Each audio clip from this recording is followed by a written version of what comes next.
ആരെയെങ്കിലും പറ്റിച്ചാൽ അവരെ ദൈവം പറ്റിക്കുന്ന ഒരു കഥ പറയട്ടെ.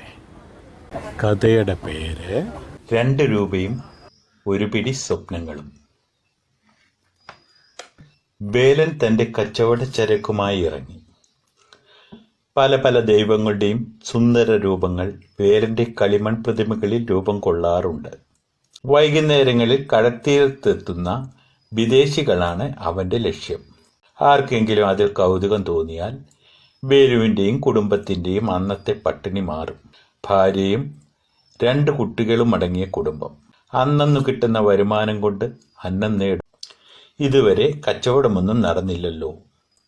4 പ്രതിമകൾ വിറ്റാൽ കിട്ടുക വെറും 20 രൂപ മാത്രം. അന്നത്തേക്കുള്ള അരിയും മറ്റും വാങ്ങിക്കഴിഞ്ഞാൽ 1 or 2 രൂപ മിച്ചം വരും.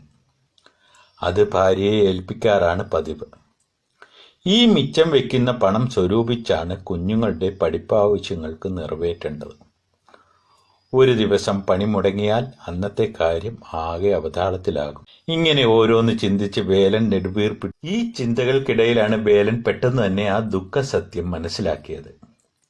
തേവരെ, ഒരു പ്രതിമ പോലും വിൽക്കാൻ കഴിഞ്ഞില്ലല്ലോ. ഇനി എൻ്റെ കുഞ്ഞുങ്ങൾക്ക് ഭക്ഷണം കഴിക്കാൻ ഇരക്കേണ്ടി വരുമോ? എന്നാൽ വേലന്റെ തേവർ ഇത്തവണയും അവന്റെ രക്ഷയ്ക്കെത്തി. 2 വിദേശികൾ അവന്റെ പ്രതിമകൾക്ക് വില പറഞ്ഞു.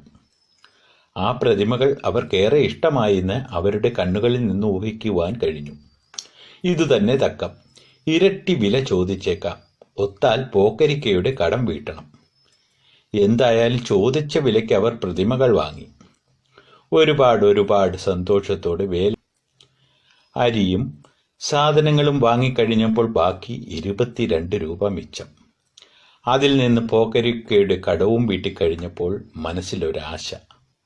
ഷാപ്പിൽ കയറി ഒരു കുപ്പി കള്ളടിച്ചാലോ? പെട്ടെന്ന് തന്നെ ആ ആശ വേണ്ടെന്ന് വെച്ചു. കുഞ്ഞുങ്ങൾക്ക് ഓരോ ജോഡി ചെരുപ്പ് വാങ്ങാം. ചെരുപ്പില്ലാതെയാണ് അവർ സ്കൂളിൽ പോകുന്നത്. എന്നാൽ ആ തീരുമാനവും മാറി. ഭാര്യയ്ക്ക് മാറി ഉടുക്കാൻ ഒരു മുണ്ട്. നേരെ ജൗളിക്കടയിലേക്ക് നടന്നു. അപ്പോഴാണ് മറ്റൊരു ചിന്ത അവനെ പിടികൂടിയത്. ഈ പണം കളയാതെ സൂക്ഷിച്ചു വെച്ചിരുന്നാൽ ഇങ്ങനെ പലപ്പോഴായി കിട്ടുന്ന പണം കൊണ്ട് വീടിൻ്റെ ഓല മാറ്റി ഓടാക്കാമായിരുന്നു. അതെ, അതുതന്നെയാണ് ശരിയായ തീരുമാനം. അവൻ വീട്ടിലേക്ക് നടന്നു. വീട്ടിലെത്തിയപ്പോൾ അവിടെ മൂത്ത കുട്ടിയെ പാമ്പ് കടിച്ച് ആശുപത്രിയിലാക്കിയിരിക്കുന്നു.